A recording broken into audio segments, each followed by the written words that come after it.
The International Association for Near-Death Studies presents NDE Radio, a weekly exploration of near-death experiences and similar encounters with the other side. Now, here's your host, Lee Witting. Welcome to NDE Radio, brought to you by IANS, the International Association for Near-Death Studies. I'm your host, Lee Witting. Our guest today, Robin Aisha Landsong, is a multiple near-death survivor whose experiences opened her creativity and empathic knowing. When Robin was 8 years old, an American man abducted her and took her to Rhodesia, now Zimbabwe. He eventually abandoned her there, but she was taken in and cared for by the people of a small tribal village. And today, Robin is a visual artist, medicine singer, craniosacral therapist, and health intuitive. She has given over 9,000 healing sessions and lives in the state of Washington. Her beautiful book, Art Inspired by My Death Experience, can be ordered from her website. Robin, welcome to NDE Radio. Hi, thanks, Lee. Great to be here.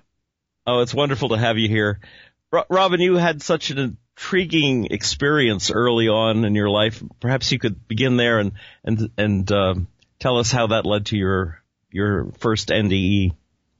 Okay, thanks, Lee. Well, I'll begin my story by just giving some context. I was growing up on the East Coast, and it was 1977 when I was abducted. The kind of circumstances of how that took place is I was growing up in a family who were not really capable of protecting me, and I had some neglect around being kept safe. And so there was a house in our neighborhood that tended to gather unsafe people, and one of the people from that house spotted me and chose me to abduct. And the interesting context that we're still researching right now and don't have confirmation on these details, but it seems it's possible that he was maybe a Vietnam veteran, and some of those people were being recruited to go over and fight in the Rhodesian War for the Rhodesian government side. And so the timing seems to work out that there was an advertisement in Soldier of Fortune magazine that was recruiting and kind of saying, come be a man among men and fight with us. And so that came out in the spring of 1977, and I was abducted about a month later in June. And so I was, some of the details about the abduction, I was drugged, and so I don't actually remember how he transported me out of the country because I was not conscious. But when I woke up again, I was on a military base. The abductor was in a military uniform.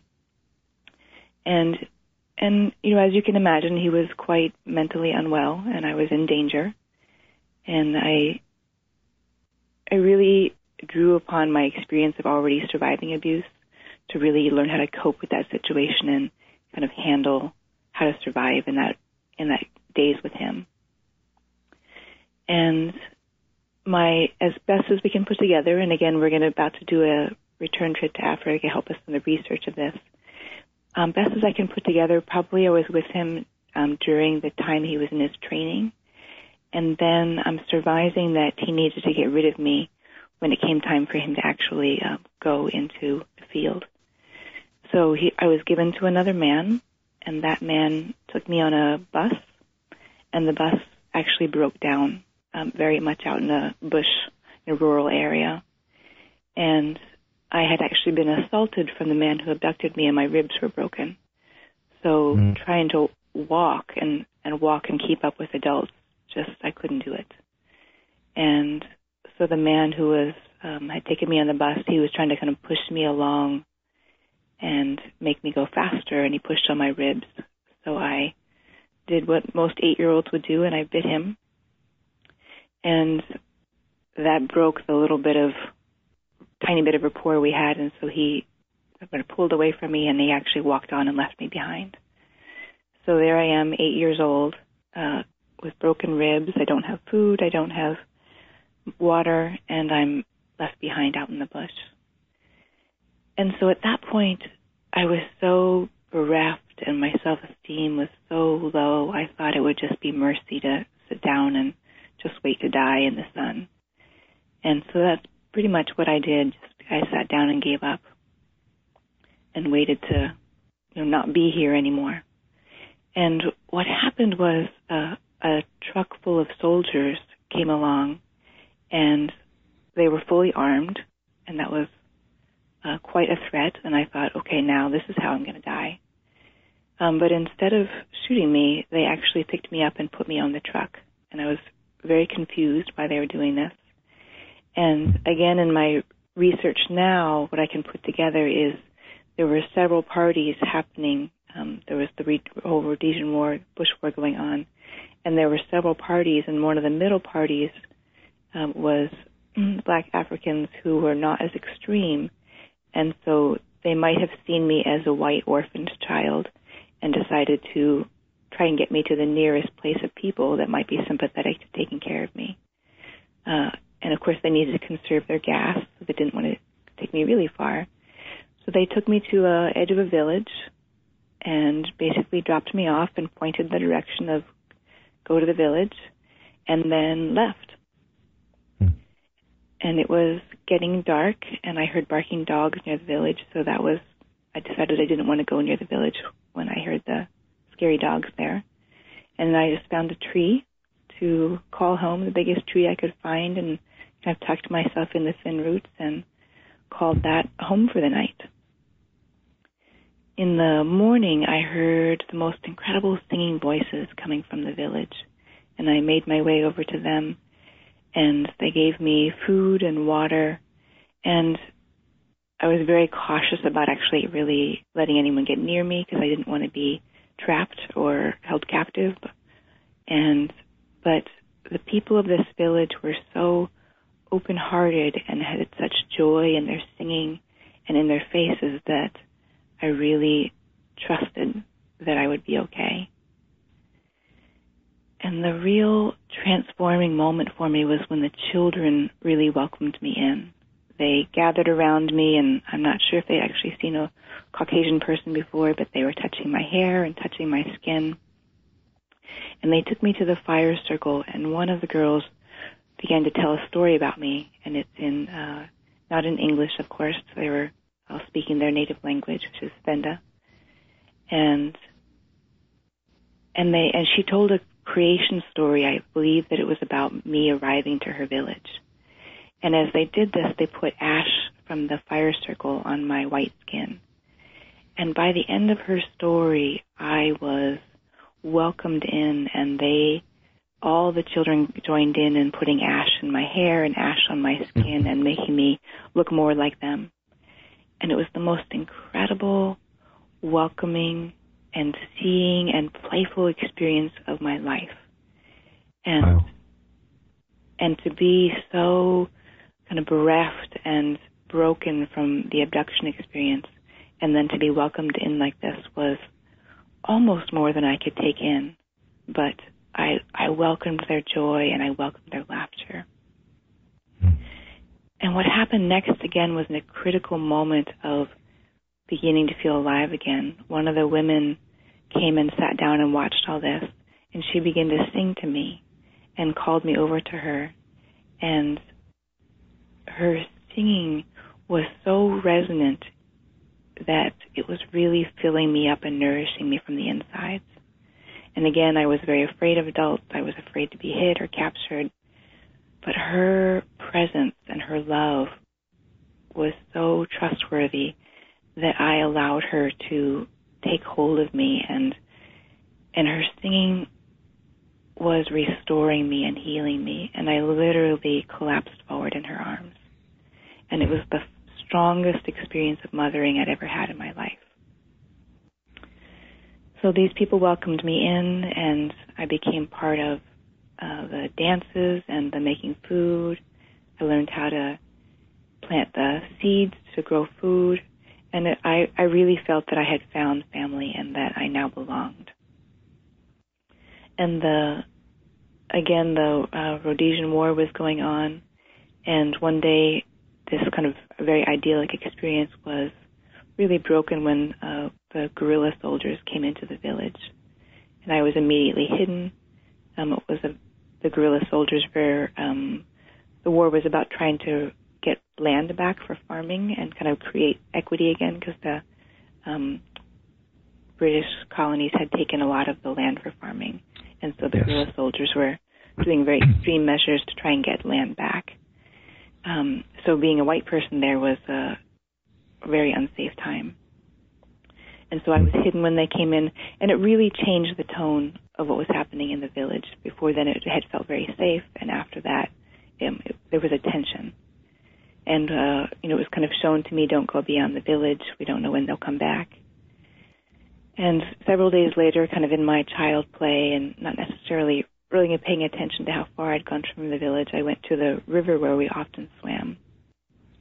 And I was there playing in my own world, and I heard the sound of the truck across the way. And I looked up, and it was the guerrilla soldiers. And I was by myself, and there was no one there to shelter or hide me. And so I froze like a rabbit, hoping they wouldn't see me. And I remember watching the truck tires slow down as they were kind of scanning the area. And I saw the eyes of the driver spot me. And he called back to the soldiers in the back. And before I could turn and run, the soldier had brought up his rifle, aimed at me.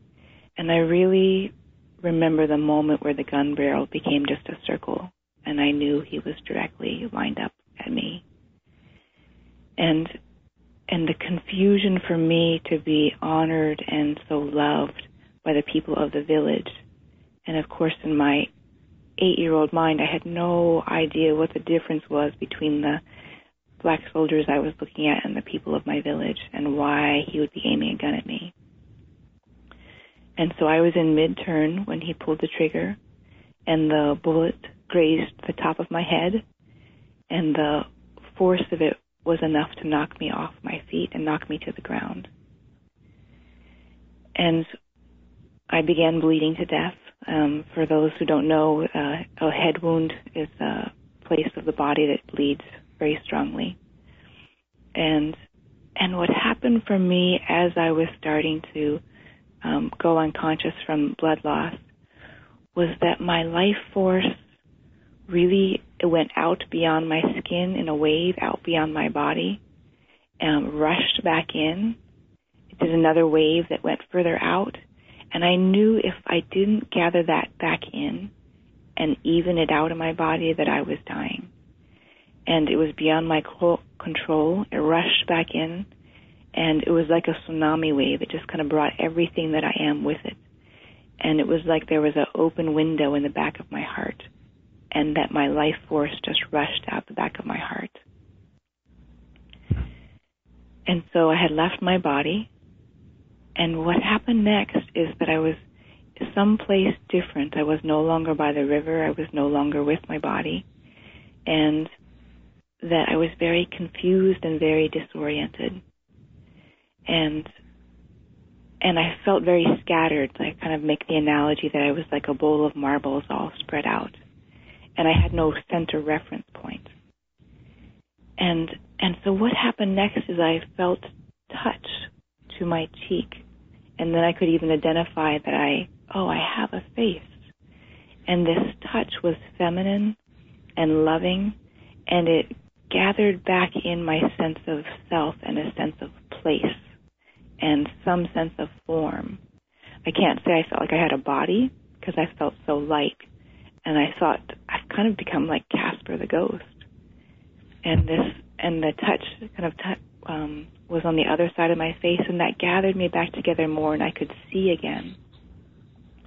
And I could see her face, and she was dark-skinned, and in my mind she was made of earth and brown earth.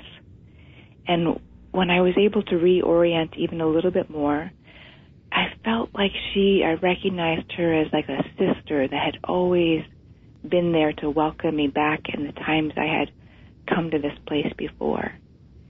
And her touch helped me forgive myself, because I felt like it was my fault for getting shot, that I had gone out of the village and that I'd made a mistake and it was my fault. And with her touch, I knew that I wasn't my mistakes and that I could forgive myself for going outside of the village. And I could now see beyond her, and that it was her sister was also there. And the two of them had always been there to welcome me when I had come home to this place. And I was beginning to realize I was free of my body, and I had come home to where I had been originally created. And they pointed their arms over, and I saw a huge golden sphere. And I knew if I stepped inside that golden sphere, I would be fully restored, I would be renewed, and all my injuries would be gone, and I would be fully refreshed, and it would never diminish this golden sphere. And so I began moving with them towards the golden sphere. But then I remembered the people of my village and how they had named me, giving me a naming ceremony, and I finally had family, I finally had people in place, and I didn't want to leave them. And I knew if I stepped in that golden sphere, I wouldn't be able to go back to them. So I hesitated, and I had a dilemma. And my longing to be back with the people of my village turned me away from that sphere and even drew me away from my two sisters that were there to welcome me. And so this draw to be with them kind of drew me away from that scene, and I had this sense of falling backwards. And I fell backwards away from that warmth and that brilliance and that light, and away from my two big sisters. And I felt like there was curtains kind of softening my fall backwards. And when I landed, I was in a different place. And it was kind of dank and overcast and wet, sort of like maybe a cold day in Ireland. And I was in a stone stairway, a very old stone stairway, and it was the stone was cold, and it was, there was moss, and it was very moist. And I had trouble getting up because it was slippery. And there was a stairwell off to my right, and so many people had walked down that stairwell that the stones were worn down in the center. And I didn't know where I was or how I'd gotten there. And then suddenly there was an old man next to me, and he was offering his arm to help me up. And I just felt very resistant to needing his help, and I wanted to be independent, and I wanted to be able to get up on my own. And I tried several times, but I felt very weak and kind of shaky, and so I went ahead and accepted his help to get up. And he was far sturdier than I imagined he would be when I was just looking at him. He kind of looked like he was on death's door. But he helped me up, and he encouraged me that we were going to go down these other set of stone stairs. And I didn't know where we were going, but I trusted that he did. And so I went with him down these stone stairs. And there was something that was dripping on my shoulder. And I wiped to see what it was. And I held up my hand, and I could see my own blood. And I realized I was bleeding to death from my head. And I showed it to him, and he wasn't alarmed. He knew. And he said, it encouraged him to help me down the stairs faster. And so I continued on with him, and then we got to a stone archway. And it was dark inside this archway. It looked like we were entering into a cave. And I thought to myself, wow, I really had it better when I was up in that kind of light with my two sisters. It was brilliant, it was warm, and now here I am going into this dark cave. But he really encouraged me, and I was holding on to his arm. So he led me into this dark cave, and what was there was, I was 8 years old, so my life review didn't have a lot of history to it. But having survived a lot of abuse at that point, what was in that cave was the sound of my own repressed emotion from the abuse that I had survived. And what started happening is that I heard my own screaming bouncing off the walls in that cave. And I started having images of the adults who had abused me to my life in that point. And I wanted to run, but he held me steady. And I looked into his face, and he was the presence of steadiness and calm. And in myself, I had tremendous fear of seeing these abusers' faces and hearing my own screams. And I realized he wasn't trying to fix the situation for me.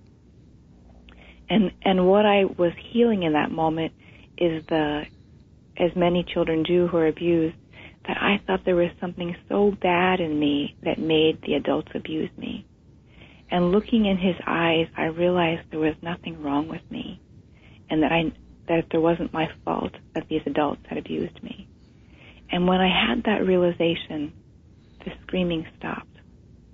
And I accepted that I was scared by them, and I did want to scream, and that I was okay. I wasn't wrong for being abused, and I wasn't wrong for having a reaction to the abuse. And from there, he continued to lead me through the dark cave, and we came out to a cliff edge. And in that opening, the night sky was so filled with stars. They were like living relatives filling the sky, and I could feel my relationship and his relationship to all those stars. And again, I had a sense of place and a sense of belonging. And my trust in him at this point was so strong, I would follow him wherever he led. And so telepathically, I asked him, where are we going next?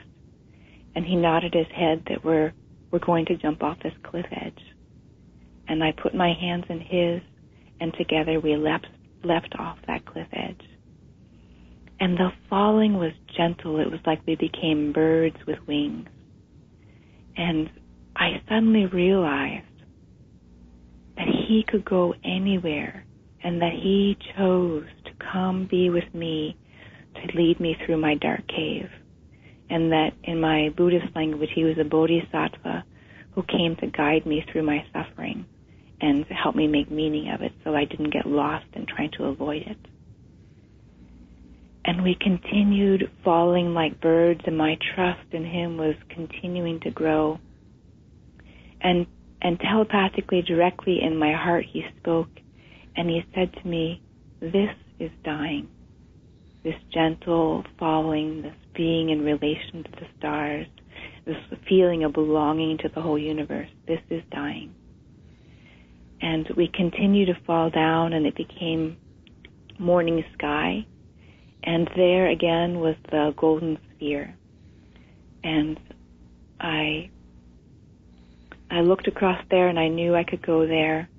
But I instead, and he trusted my path, and he was going to just trust me to go on my own way. And instead of going to the golden sphere, I went to a field of grass. And again, I was seeking to find my African family, which I was not able to. And in that field, I met what I call my royal shepherd. And he was the presence of peace. And in his presence, I could resolve my longing for my African family. And he showed me in a vision that we are all connected, and that there are living lines connecting every person. And from there, we went through a tunnel, and I viewed my body from above. We came out from that tunnel, and I was above the scene where I was dying. And the woman who had become like my mother, my Mami Atan, had found my body and was rocking my body and singing, and I was viewing the scene from above. And my love for her was absolute. And I wanted to comfort her and tell her I was okay, and I was fully taken care of by all these beings. And I was going to journey onward to the great heart and go home to my original source.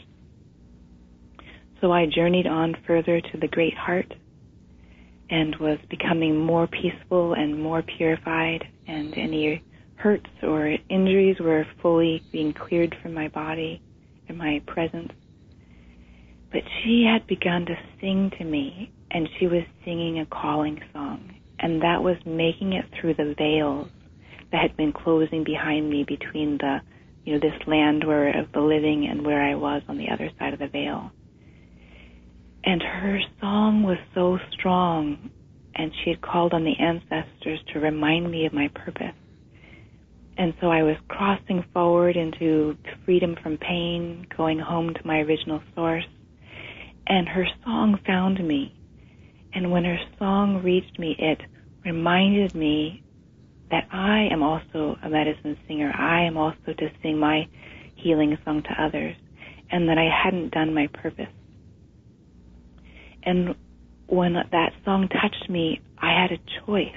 I could continue on to the great hearts and be reunified with my original source, or I could turn around and come back and live my purpose, to sing my medicine songs as she was doing for me. And so my desire to be part of the choir of medicine singers turned me around, and I came back to physical life. And as I came back, I questioned my choice because I began to feel the physical pain of having been shot. But I came back to my body, and she held me strong, and I was returned back to the village. And what happened next is a painful part of the story that just several days after my return, when I was still physically recovering, that the guerrilla soldiers came back and they attacked my village. And in my attempt to escape, because I was still recovering, I actually, just the act of running, I collapsed, which in the end may have saved my life because I was already down while the shooting was happening. And so I no longer look like a living target. And I am not actually sure how many people of my village survived because I was unconscious, and people from we're still doing kind of research to clarify all this understanding. But the best as we know from the research we have now, people from a nearby village found me unconscious, took me and cared for me.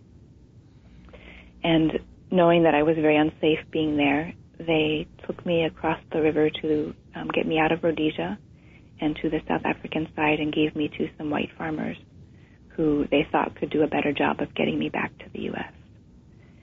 From there, I was hospitalized in a whites-only hospital in South Africa, and then from there, I was returned to the U.S. And we are doing our first return trip, my first return trip in 40 years. Yes, tell our audience about that and how they can actually help you get back there. Yeah, so we want to do research to kind of retrace my steps, have it prompt memory of location and the history. And so we have arranged that we are doing my first return trip to now Zimbabwe in 40 years. And people could really join that journey and get updates by going to my website, which is robinlandsong.com. That's Robin like the bird, and Landsong, which is what I do, .com.